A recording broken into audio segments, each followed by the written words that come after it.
Welcome to week 11 of the Leukopak Lady.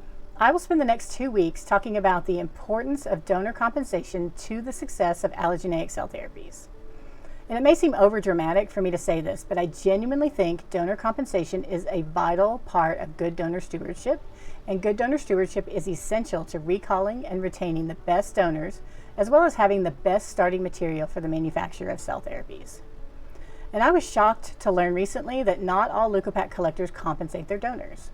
Some centers reimburse the donors for their travel expenses, but don't offer any additional compensation to offset the donor's time or risk donating. While other collectors do offer a flat dollar amount to each donor, no matter how far they travel or how long they spend donating, although in some cases they still choose to call this a reimbursement rather than a compensation. A common myth is that it's illegal in the U.S. to pay donors for blood products. This is actually not the case. In 21 CFR 606, Part G 121, it simply states that if a donor receives monetary payment for a donation used for direct transfusion, the label must prominently display the phrase paid donor. Then it becomes up to the organization utilizing that blood product to determine whether they will if it came from a paid donor.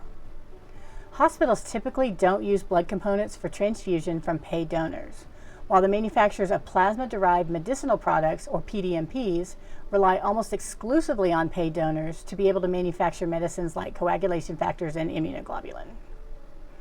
Other misconceptions and outdated information about paying donors include that it is an unsafe practice and will put patients at risk of contracting infections like HIV and hepatitis, that it makes donations inconsistent and unreliable, that it corrupts altruistic reasons for donations and therefore makes it unethical, or that it exploits vulnerable populations and preys on their need for money.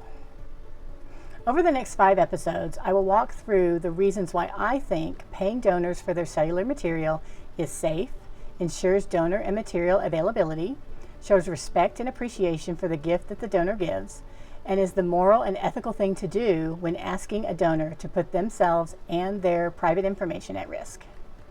I will bring data and arguments from both the volunteer blood and the paid plasma industries into the discussion to help me lay out why I think this is so important. I hope you'll join me.